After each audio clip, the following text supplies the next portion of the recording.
Vamos lá. Título da lição, verso.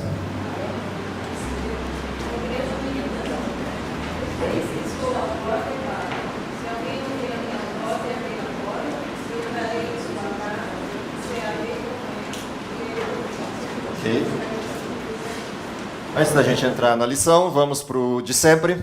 Os 3 objetivos da lição dessa semana, o que a gente deveria ter aprendido, o que a gente deveria ter sentido e praticado a partir dessa semana. E para você poder acompanhar, aqueles que não têm lição de professor, está aí no quadro para poder ler. Quem pode me ajudar? Primeiro, o que a gente tinha que ter aprendido. Embora as mensagens às 7 igrejas se apliquem às respectivas igrejas e aos diferentes períodos da história do cristianismo, se aplicam também aos que estão no mundo moderno. Portanto, há uma parte central aí desse objetivo, que é o foco da lição dessa semana. Ou seja, nosso objetivo não é varrer profeticamente as igrejas ou verificar a parte do cumprimento profético de Apocalipse 2 e 3. Não é esse o foco. O foco é descobrir o quê? Aquilo que aconteceu no passado, seja com a igreja física de cada um daqueles elementos de Éfeso até Laodiceia, e o que aconteceu nos períodos históricos do cristianismo, nas 6 igrejas que antecedem o nosso período histórico, é olhar para isso e tentar identificar qual é a ponte. Que tipo de coisas que aconteceram lá acontecem hoje? Que tipo de situações ocorreram naquela fase do cristianismo ou naquelas igrejas locais que de alguma forma se replicam hoje, manifestando que o conflito está longe de acabar no sentido do embate, não longe no tempo, longe no sentido do empate. O conflito entre Satanás e o povo de Deus está distante, longe de terminar, se alguém acha que ele já acabou, que Satanás baixou a guarda. Então, olhar para essas igrejas traz para a gente uma percepção de que parte do que aconteceu lá, ou tudo do que aconteceu lá, aconteça hoje também. O segundo objetivo é qual o sentimento que resulta de eu perceber que essa história se repete, que aquilo que ocorreu continua ocorrendo. Com a avaliação que Cristo faz em nossa condição espiritual como pessoas e como igreja de modo geral. Portanto, Deus olha para isso que acontece com o seu povo e pacientemente espera, pacientemente aguarda, pacientemente acompanha a condição espiritual do seu povo e age nesta condição, interfere nesta condição no momento adequado, no momento que ele julga adequado. O terceiro objetivo é a prática.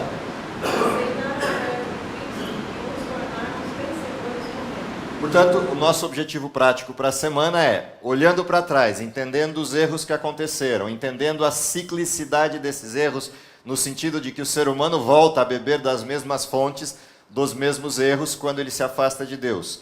E entendendo que Deus pacientemente espera, qual deve ser nossa postura? Olhar para tudo isso e aceitar a oferta de graça de romper com esse desenho, romper com esse modelo. Por quê? Por uma razão. Podemos ser vencedores com ele.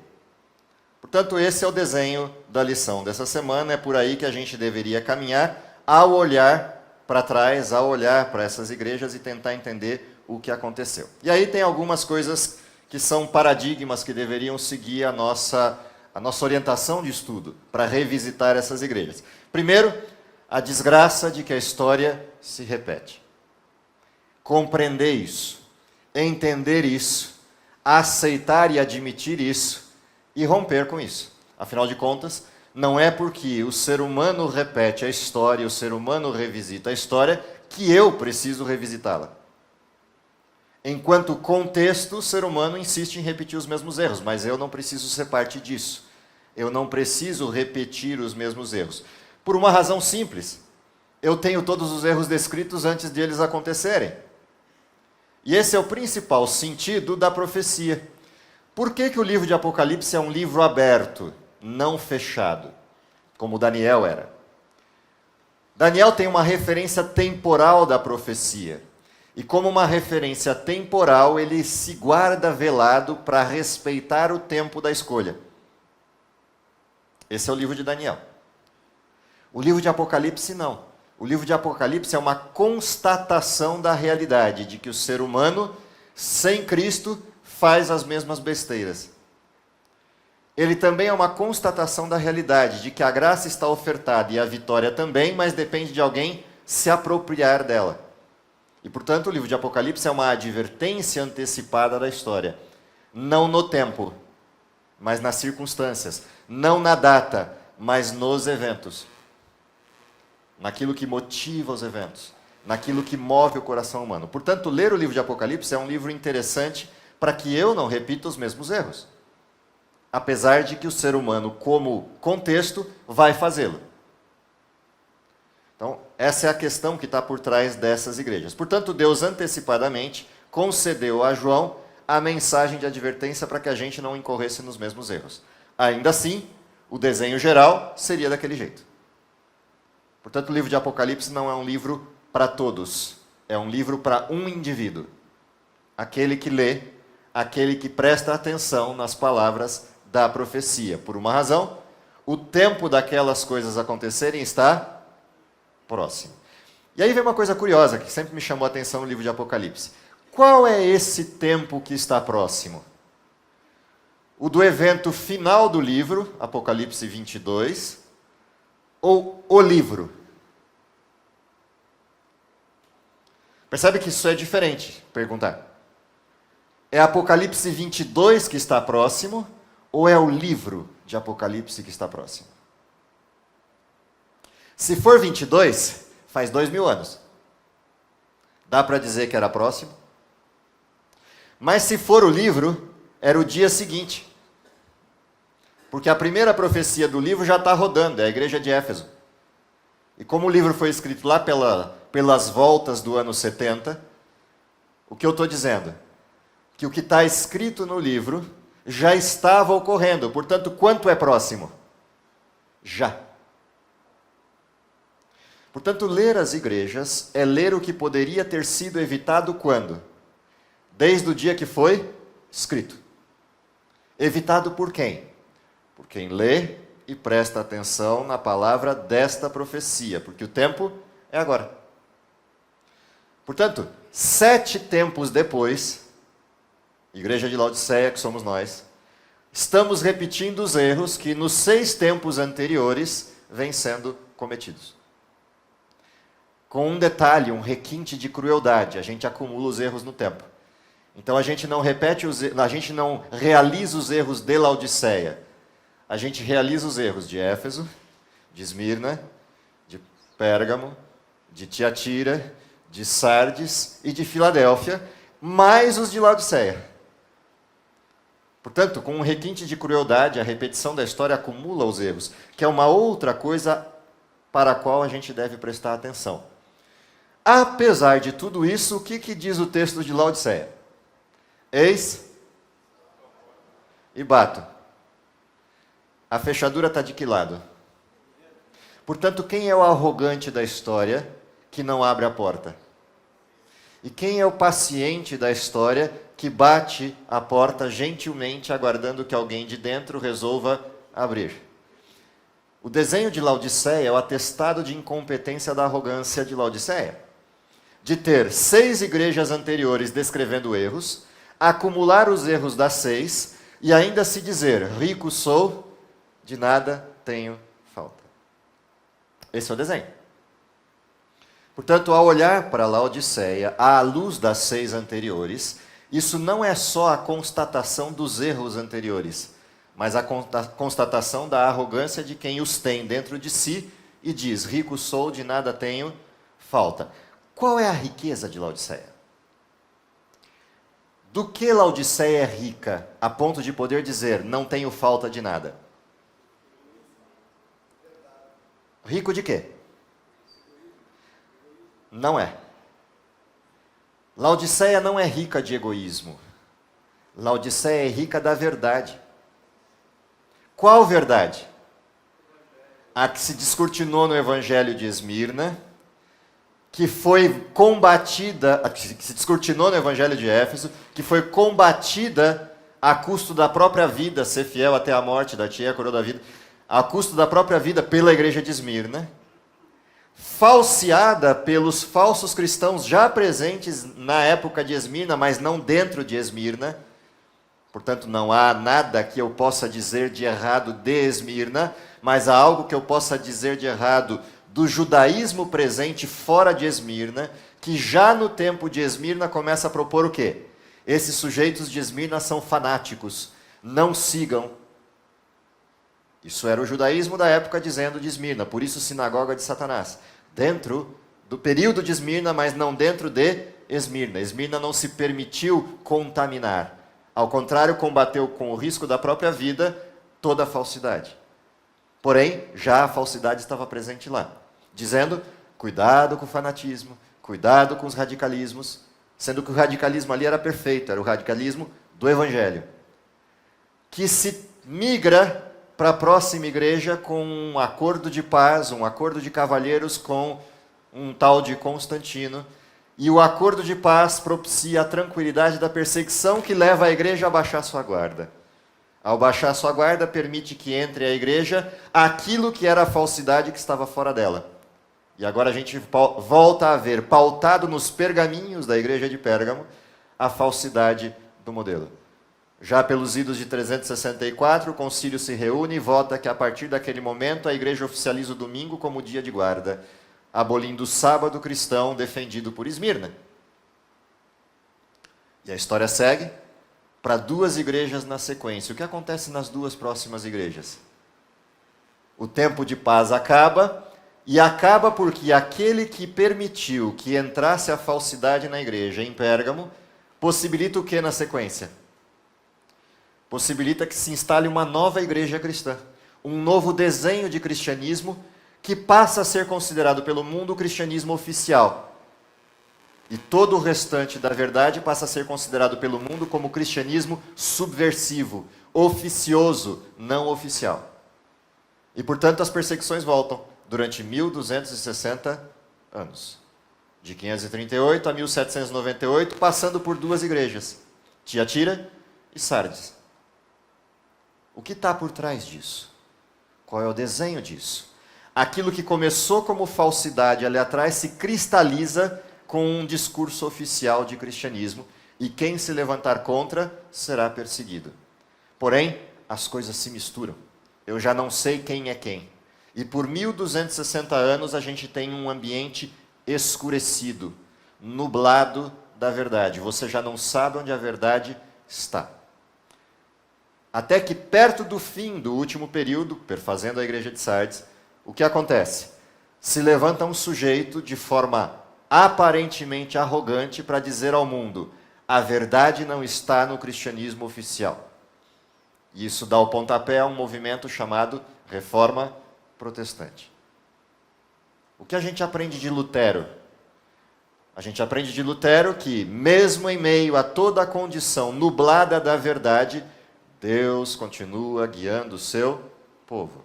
O que eu aprendo na igreja anterior, quando eu olho para os valdenses, huguenotes e todos os sujeitos lá da região de Piemonte e da região das montanhas da Europa, o que eu aprendo deles?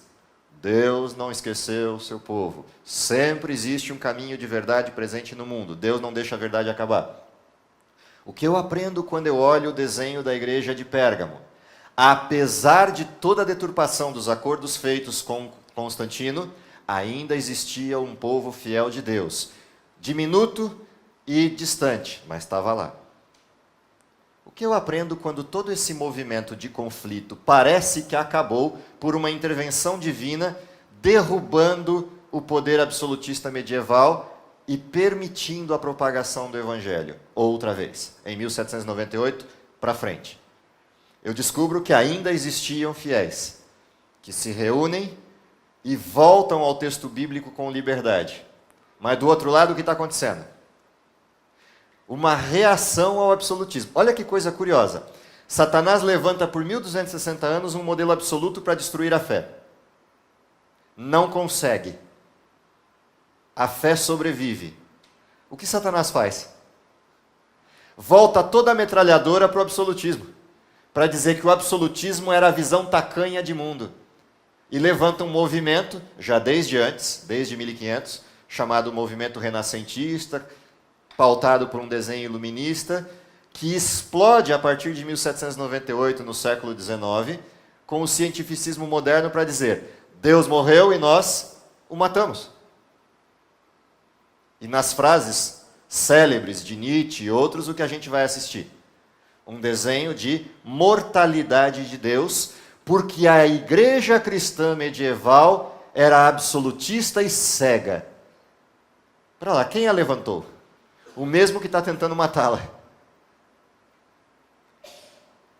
A sagacidade do inimigo de Deus é se aproveitar de qualquer chance para gerar uma nova ideia, desde que essa nova ideia não seja a ideia de Deus. O que acontece no mundo? O protestantismo do período medieval, agora que tem paz e possibilidade de pregar a Bíblia sem a restrição da perseguição, faz o quê? Para de estudar. O mesmo protestantismo que iniciou as descobertas e se deparou com a profecia de Daniel e levanta um movimento chamado movimento milerita, no único país livre de fato do mundo que existia àquela época, Estados Unidos da América, erra o alvo. O restante todo do protestantismo já havia errado o alvo antes, porque parou de estudar. Lutero deu o pontapé inicial, sola escritura, sola fide. Qual o resultado? O resultado é, agora que você tem a Escritura e tem a fé, se debruça sobre ela e revitaliza a verdade. O que o movimento protestante fez depois da morte de Lutero, depois da morte de João Hus, depois da morte de todos os grandes pais do movimento protestante inicial, parou de estudar. Qual foi o resultado? As práticas que existiam no modelo medieval persistiram nos movimentos e, portanto, não migraram para a verdade completa, pararam pelo meio do caminho. Qual o resultado disso? O resultado disso é Deus suscita um movimento para fazer o quê? Revitalizar a verdade. E entrega a este movimento, pelo estudo deles próprios, porque não desistiram mesmo após o desapontamento, Deus entrega o que para eles? Revelação plena. E suscita outra vez profeta. Ou seja, Deus intervém na história, dado o fato de que aqueles que promoveram a reforma abandonaram a Bíblia como regra de fé. E aí o que Deus faz? De forma sobrenatural interfere no mundo, suscitando outra vez profeta. Para quê? Para que a verdade seja descortinada outra vez. É um farol iluminando a verdade plena.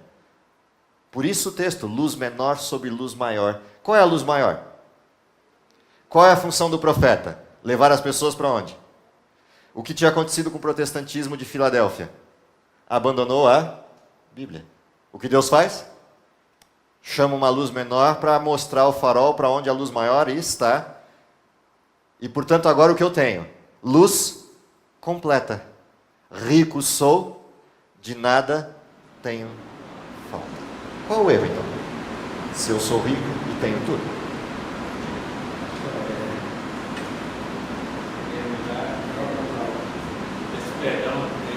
Sobe o volume, sabe? Esse perdão, 2 sábados, onde estava a publicidade lá no Pernambuco, está sendo uma festa lá, porque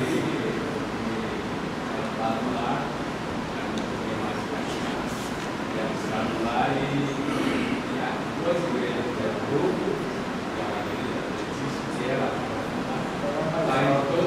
está indo todos os sábados fazer culto lá, que é da igreja católica lá, e está sendo uma bênção.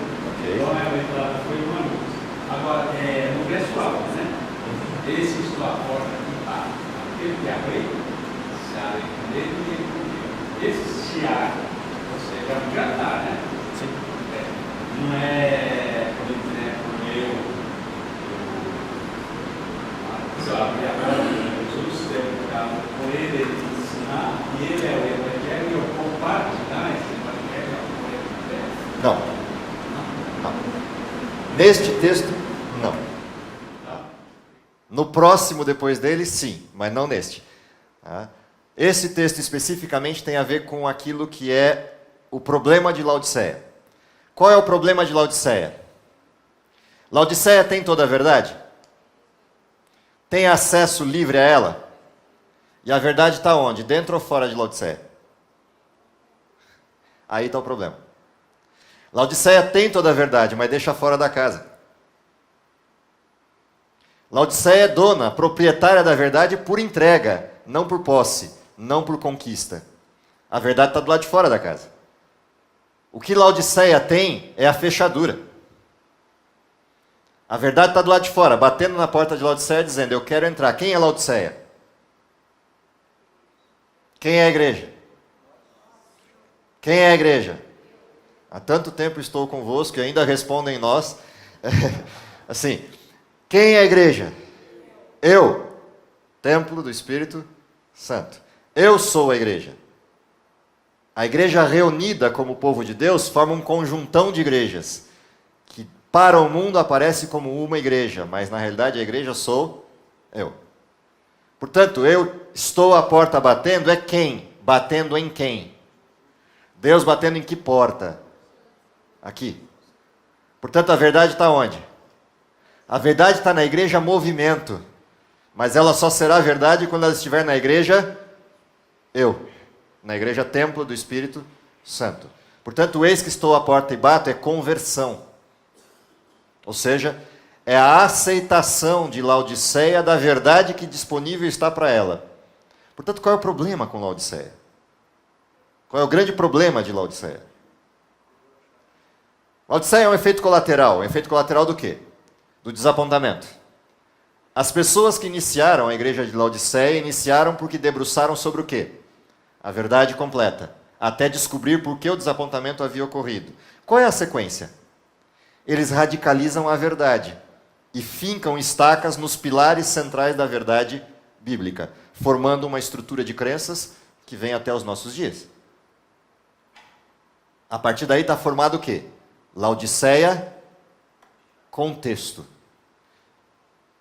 Qual é a descrição de Laodiceia? Porque acha que tem a verdade se torna o quê? Morna. Ela não é fria. Por que ela não é fria? Porque ela tem a verdade, ela sabe onde a verdade está. Mas por que não é quente? Porque a verdade está do lado de fora. Então eu pego pedaços da verdade que me convém, aplico na vida do jeito que me convém e pauto a minha vida do jeito que me agrada. Por isso, em lugar das vestiduras brancas, eu tenho a lã negra de Laodiceia. Em lugar de enxergar, eu uso o colírio que eu mesmo fabriquei e torno a visão anuviada, mesclada com a minha verdade e a verdade de Deus. E por causa disso eu sou morno. E por ser morno, experimenta purificar ouro no fogo baixo para ver o que acontece. Ele vai até um limite. O limite suficiente para brilhar, mas não para atingir o quilate máximo. A pureza absoluta. Por isso, a descrição de Laodiceia é assim. Aconselho de que compre o quê? Ouro provado no fogo. Colírio de verdade para ver. E vestes brancas para cobrir tua nudez. Esse é o desenho de Laodiceia. Portanto, ela não quer a verdade completa, ela quer só um pedaço. O pedaço que lhe convém, e cada um pega um pedaço.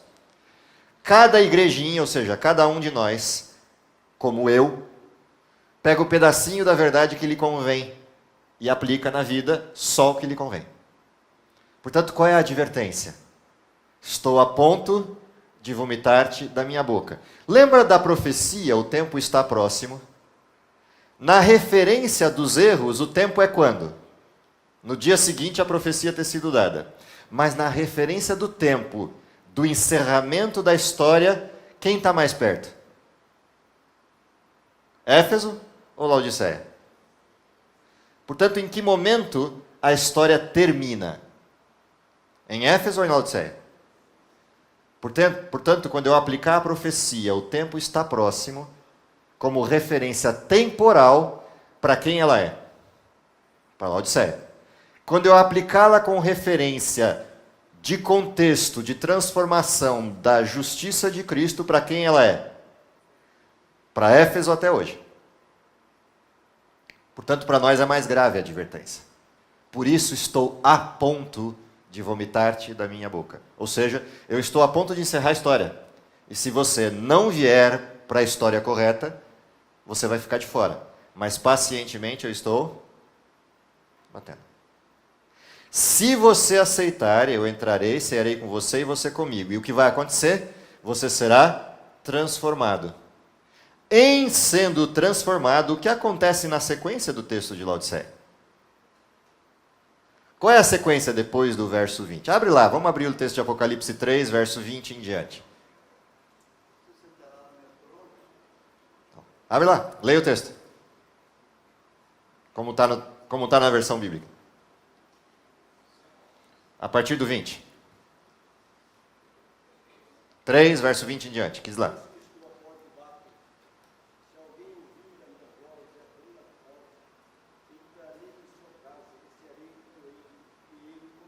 Continua. E ao vencedor dar-lhe-ei sentar-se comigo no meu trono, assim como também eu venci, e me sentei com meu Pai no seu trono. Beleza. Como Jesus é descrito por ter vencido no livro de Apocalipse? Como ele é chamado lá no livro, no capítulo 1? Cristo, a fiel testemunha. De quem? Como eu venci, testemunha de quem? Do Pai. Como eu venci, ele me deu o quê? A possibilidade de sentar onde? Em qual trono? O que diz aí? O que diz aí no texto? Assim como eu venci, ele me deu o quê? Assentar com ele.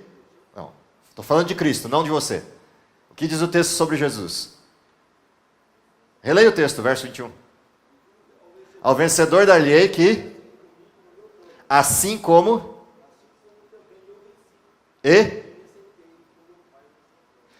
portanto, há uma referência sendo feita aqui, percebe? Cristo venceu e sentou no trono com quem e de quem? Porém, ele também tem o seu e vai conceder àquele que vencer sentar onde? Para vencer eu preciso ser o quê? E o que é ser vencedor? Testemunha fiel. Portanto, depois de conversa eu passo a ser o quê? Testemunha fiel. Portanto, aquele que me vê já não me vê. Vê quem? E quem é que está batendo? Jesus bateu na minha porta. Eu sou Laodiceia. E eu bato na porta de quem? De todos. Entenderam o que acontece? Essa cena de Apocalipse é interessante quando olhada pela missão, pelo conflito. Por isso o texto da lição dessa semana, como título, traz o quê? Igreja. Igreja o quê? Militante. O que é uma igreja militante? Lembra, estudamos já as armas, não estudamos? Somos homens de armas. Quais armas? As armas do Evangelho. A fé, a comunhão, a oração, o testemunho. Pautados todos eles na palavra de Deus. Portanto, quais foram os erros principais de todas as igrejas que se repetem hoje?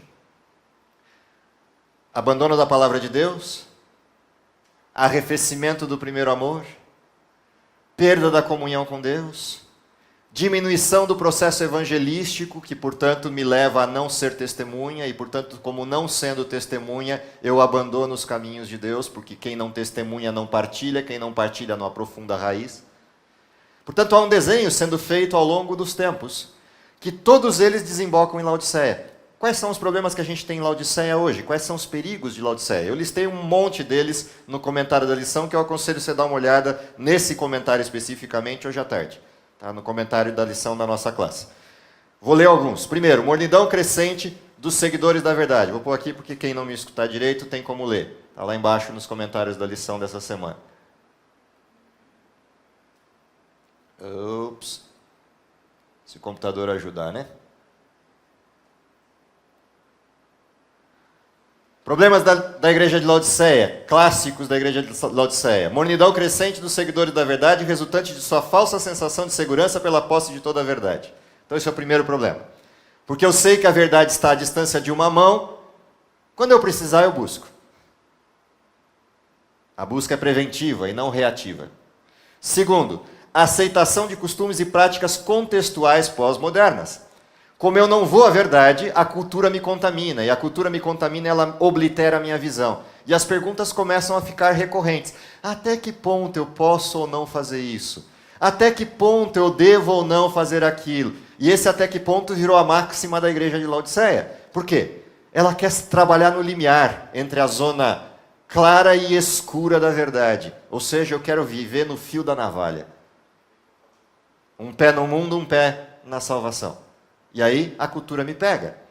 Terceiro problema de Laodiceia: pequenas alterações das bases bíblicas por parte dos membros da igreja, fazendo concessões ao mundo moderno. Então eu começo a usar pequenas abordagens da graça, da misericórdia, para justificar, já que eu tenho que abraçar as pessoas do mundo e respeitar cordialmente sua forma de ser, até que se modifiquem pelo conhecimento do Evangelho, eu também baixo a minha norma. Então eu começo a aceitar que a cultura esteja representada na igreja para com a cultura eu atrair pessoas. Não, pera lá, é o contrário. Eu vou onde a pessoa está, com a abordagem da pessoa, para trazê-la para onde essa cultura não está. Portanto, da porta da igreja para dentro não se admite a cultura do mundo. Mas da porta da igreja para fora, sou grego para os gregos, romano para os romanos e judeu para os judeus. Mas da porta da igreja para dentro eu sou cristão. A pequena confusão que Laodiceia faz traz para dentro da igreja as práticas do modelo de abordagem para dentro da fé. E aí está errado. E com justificativas textuais, inclusive. Outro problema de Laodiceia, típico da igreja de Laodiceia, é elaboração crescente de justificativas ao liberalismo. Portanto, eu começo a construir uma lógica nova, quase como se fosse uma reedição, como Tomás de Aquino fez pela cultura aristotélica da teologia católica. A gente faz uma reedição da teologia cristã adventista por pequenas concessões de liberalismo, com um desenho lógico maniqueado pela visão pós-moderna. Surgimento de movimentos radicais, extremistas, como reação ao liberalismo. Então o que acontece? O mundanismo entra na igreja, e aí entra o salvador da pátria querendo dizer, eu tenho a verdade. E está todo mundo errado. Isso é o radicalismo, que sempre surge na mão oposta. Ou seja, Satanás sempre tem vias para todo mundo. Quem quer o liberalismo tem a sua via, quem quer o radicalismo também tem a sua. E ambas dentro do movimento. Por que isso acontece? Distância da Bíblia, distância da verdade. Apologia ao sectarismo e à cisão no movimento adventista, com a justificativa de não contaminação com os pecados de Laodiceia, que conduz ao perfeccionismo, ao farisaísmo e a todos os outros ismos que se conhecem. Então eu olho para Laodiceia e vejo a mornidão. Olho para o modelo de aculturamento da fé cristã e o condeno. Mas aí eu proponho a seguinte situação: temos que criar um outro movimento porque esse já faliu. Temos que criar um movimento dentro do movimento porque o movimento maior já não sabe para onde está apontando. Esse desenho sectário não tem a bênção de Deus. E isso já estava descrito que aconteceria dentro da igreja militante. Fruto desse movimento, a gente tem duas igrejas com o mesmo nome fora da nossa. Uma radical e outra liberal. A radical acrescentou um texto ao seu título, Reforma. A liberal acrescentou outro texto ao seu título, Promessa. Graça e reforma. A justificativa para o liberalismo, a promessa, a graça. A justificativa para o radicalismo, a reforma. Só esqueceram de ler o texto, que dizia que não haveria outro movimento. A igreja militante não é a igreja triunfante, mas falha como é, será levada por Deus e conduzida por Deus até o fim, quando houver a sacudidura e Deus separar o joio do trigo. Portanto, não é função humana separar joio de trigo, é função humana ser trigo. Portanto, toda voz que se levanta reformadora, acusando a igreja de Deus, acusando o movimento último da história de ser Babilônia, Babilônia é quem o disse. A igreja triunfante é a que resulta da sacudidura e executa a missão final. A igreja militante é a que existe hoje. Laodiceia é a igreja militante, Quando a sacudidura ocorre e a separação de joio e de trigo, aparece dentro de Laodiceia a igreja triunfante. E isso é um ato divino, não humano. Portanto, é Deus quem separará joio de trigo. Portanto, qual é a minha função hoje? Ser trigo. Não é tirar o joio. Portanto, a função de reforma não é para os outros, é para mim. A proclamação da reforma para o movimento de Laodiceia não é para os outros, é para mim. Sou eu que tenho que me reformar e não o meu vizinho. O meu vizinho tem que fazer a reforma dele e eu tenho que fazer a minha. Os dois fazendo cada um a sua serão trigo, e sendo trigo, serão no tempo certo colocados como igreja triunfante. Este é o desenho.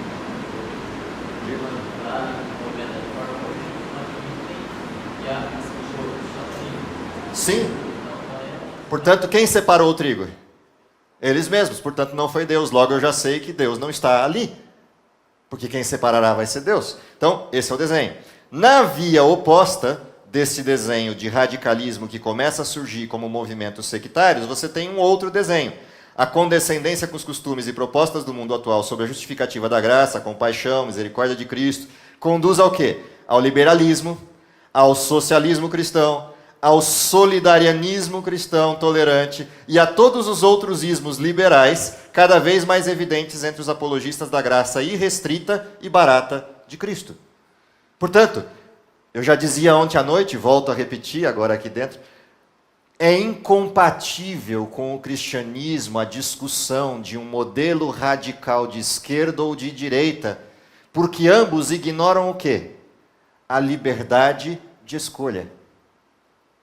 Um tutela a escolha pelo Estado como um desenho de falso liberalismo e de falso movimento social. O outro propõe a autarquia plena e a voz de Deus é a voz do rei. Portanto, direita extrema e esquerda extrema não tem nada a ver com a discussão cristã. Qualquer um que defenda posições dessa natureza já errou o alvo de partida, não conhece nem a fé cristã e nem o texto desses dois movimentos. Portanto, aquele texto, o meu povo perece por falta de conhecimento, nunca foi mais evidente, mais claro, mais pleno do que em Laodiceia. Há que se conhecer o que se crê. Há que se conhecer o que se defende. Há que se conhecer aquilo que se pratica. Do contrário, é superficial, é fútil, é vão. E esse é um problema com Laodiceia. Outro problema com Laodiceia, e com isso a gente chega para os finalmentes do desenho da lição, a cientificação da fé cristã, a tentativa de explicação racionalista do modelo metafísico, a explicação científica daquilo que é metafísico, que induz ao racionalismo cristão, é um dos problemas sérios de Laodiceia. As pessoas começam a perder a fé plena em Deus, por buscar explicações racionais para tudo. Ah, sim, é certo que devemos defender o criacionismo? Sim, faz parte da primeira das 3 mensagens angélicas. Temei a Deus e dai-lhe glória, porque vinda é a hora do seu juízo. Adorai aquele que fez o céu, a terra, o mar e a fonte das águas. Sim, há que se defender o criacionismo, mas não para provar por métodos científicos que Deus criou, mas para provar que não há nada de científico na evolução. É só por isso. Não é para provar cientificamente Deus, é para provar que não há ciência do outro lado, que há só filosofia. É só por isso. O problema é quando a gente confunde as coisas e quer cientificar Deus. E aí a gente quer explicar humanamente como as pragas ocorreram, e aí busca fenômenos regulares. A gente quer explicar humanamente como o evangelho vai terminar. A gente quer a gente mesmo dar conta da pregação do evangelho por métodos humanos, não que a gente não tenha que pregar, tem que pregar em alto e bom som, tem que usar todos os meios disponíveis, mídia, TV, rádio, tudo que tiver disponível e mais um pouco. Mas não é assim que o evangelho terminará. Ele terminará quando a sacudidura ocorrer e o Espírito Santo for derramado sobre a igreja. Ali terminará a obra. Mas, apesar disso, a gente tem que usar todos os meios hoje para antecipar isso. Sim, isso é fato. Mas eu não posso acreditar que é isso que vai terminar a obra, porque se eu acreditar nisso, ela vira obra humana. E esse é um problema em Laodiceia. Laodiceia toma as rédeas das coisas e tira as rédeas das mãos de Deus. A contextualização da palavra de Deus e da mensagem profética é um outro problema grave em Laodiceia. Eu começo a falar, não, isso foi escrito para aquele tempo. Há que se contextualizar a fé. Pós-modernidade. Isso foi feito para aquela época. Há que se reinterpretar as profecias. À luz do que acontece hoje. Contextualização não é foco da igreja. Isso é foco do mundo. Dúvidas sobre o dom profético e sobre o remanescente. Ellen White é posta em xeque e, consequentemente, o movimento remanescente é posto em xeque. Isso já acontece há tempos na igreja, a ponto de parte do mundo hoje não acreditar nas profecias bíblicas e, consequentemente, também não acredita no dom profético manifesto no tempo presente. Metade da Europa é assim. E quase que 20% da América já também é. E no Brasil isso cresce também bastante. O outro lado dessa história é a idolatria do modelo, né? É você ignorar a Bíblia e idolatrar o dom profético. Crítica desmesurada à liderança instituída da igreja, confundindo o erro humano isolado de um líder humano com o esfacelamento do movimento, o que leva irremediavelmente à falsa ideia de que essa já não é a igreja ou o movimento que representa a verdade de Deus. Portanto, quando eu começo com críticas exacerbadas à liderança da igreja, o que eu estou expondo? O meu erro de alvo. É certo que a liderança da igreja como pessoa física erra? Sim, é certo, é líquido e certo, porque o ser humano é pecador desgraçado. Ponto. Todo ser humano. Agora, é certo também que a igreja é liderada por Deus? Então o erro humano nunca superará a mão de Deus. Portanto, o movimento é este, a despeito do erro humano. Criticar o erro humano para esfacelar o movimento para a criação de outro é tão errôneo quanto aquilo que causou o erro humano. E eu diria, em certo sentido, mais errado. Porque tinha a verdade à mão e abdicou da verdade para dar luz à sua própria verdade para acusar o outro. Então, há que se pensar nisso, com certo cuidado. A mão de Deus repousa sobre a igreja de Deus reunida, mesmo que seres humanos queiram torcer a verdade. Deus vai lá e reconduz para os trilhos, no seu tempo, não no nosso. Portanto, sim. E isso me leva ao radicalismo do lado oposto. Eu quero dirigir também os governos. Se eu já quero dirigir a igreja, que é minha, que dirá o governo, que é do diabo, no sentido não do modelo, no modelo da visão do sujeito. Então o sujeito passa a achar que ele tem o poder para definir quem dos governos é certo, quem está fazendo certo e errado.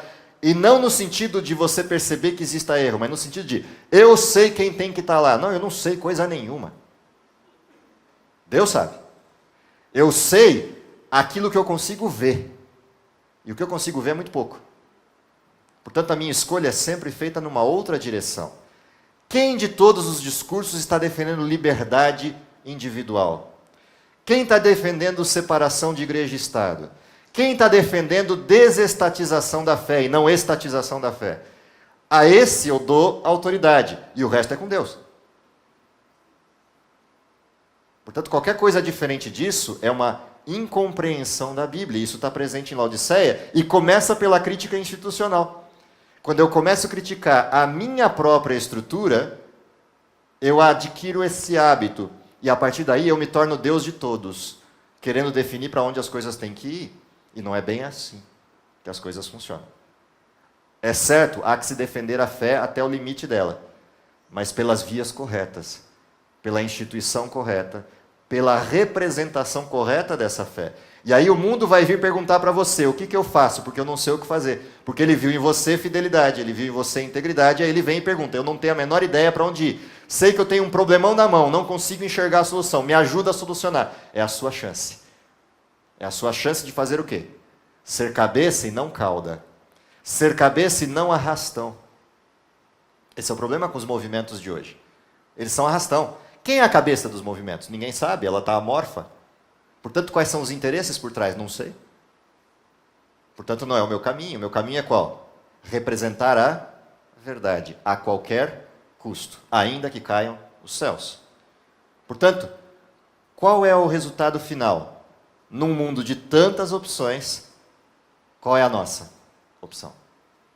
A nossa opção é entender que somos a igreja militante, que há um Cristo do lado de fora batendo insistentemente, pedindo para entrar. Há que se abrir.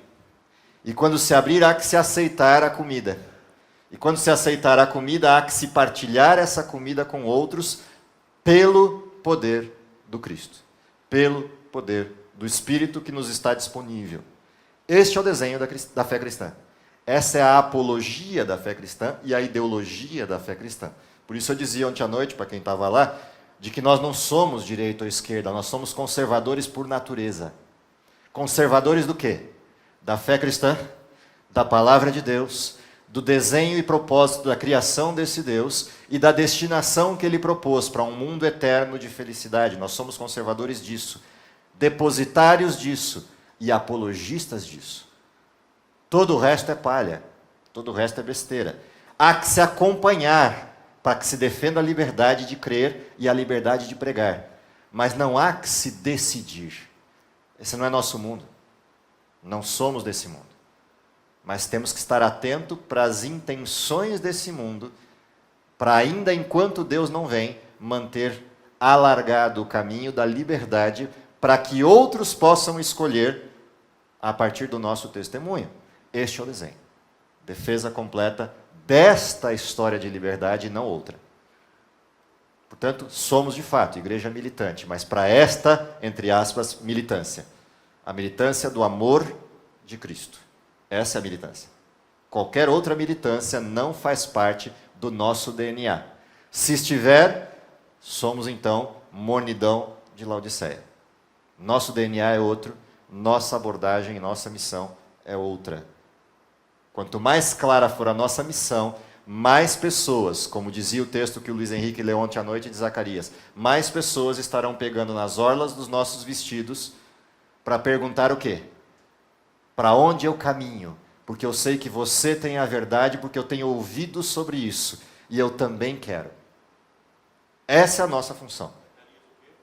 O último texto de Zacarias, o último ou penúltimo texto de Zacarias tem a descrição do tempo do fim e que as pessoas que seriam baluartes da verdade seriam seguras por 10 homens naquele tempo, suplicando, me ajuda aí, porque eu tenho ouvido que você tem a verdade.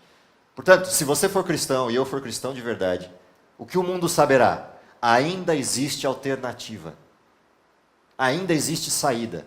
E ela não é humana. Ela passa pela mudança do coração. Isso acabará com a corrupção. Isso acaba com todo o pecado.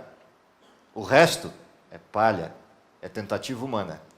Que a gente apoia no sentido de a corrupção não pode existir, mas a gente não é apologeta disso, não é ideológico disto. A nossa ideologia é outra. A nossa ideologia é Deus e só Deus. Essa é a ideologia. Esse é o desenho. A entrega do ser humano completa a Deus leva à igreja triunfante. Portanto, que Deus nos abençoe, que Ele nos ajude. Primeiro, para a gente ter a clareza mental para entender tudo isso. Segundo, para ter a humildade de orar e pedir que Deus intervenha, porque é Ele quem vai resolver. Terceiro, ter o conhecimento pleno para não seguir ideologias erradas, achando que está fazendo certo. Paulo é o maior exemplo disso. Seguiu uma ideologia errada e matou cristãos. Até que o próprio Cristo se depara com ele e fala, o que você está fazendo? E o arranca de lá, para a missão correta. Qual é o fim de Paulo? A cabeça cortada na mão de Nero no Império Romano. Esse é o fim. Deus nunca nos prometeu fim diferente. Ele nos prometeu não passar por isso ou passar. Mas uma coisa é certa, a vitória já está dada. O prêmio da soberana vocação, a qual o Senhor, justo juiz, nos dará naquele dia, e não hoje, e não somente a nós, mas a todo aquele que, como testemunha fiel, aceitar migrar da igreja militante para a igreja triunfante. Sendo hoje militante das coisas corretas. Que Deus nos abençoe para isso, que seja essa a nossa missão, esse o nosso foco, é o que eu espero para vocês e para mim. Vamos orar? Querido Pai que está nos céus, te agradecemos em primeiro lugar pelo dom da vida. Te agradecemos porque temos a verdade revelada na Tua Palavra como um modelo acessível e livre ainda nos nossos dias. Dá que possamos aproveitar essa liberdade, nos aprofundar nesse conhecimento, a ponto de que esse conhecimento possa migrar a nossa vida das trevas em que vivemos para a luz maravilhosa de Cristo. Dá que esse amor maravilhoso de Cristo transforme o nosso ideal de vida para poder ajudar pessoas, para poder ajudar o mundo na condução para a verdade, mas principalmente para preparar esse mundo para a recepção maravilhosa da vinda de Cristo nos ares, que é o nosso maior sonho e nosso maior ideal. Dá que, se possível, isso ainda aconteça em nossos dias e possamos ser de fato a última geração. É o que lhe pedimos, confiado nos méritos de Cristo, e é por ele que oramos. Amém. Bom sábado para vocês, até sábado que vem.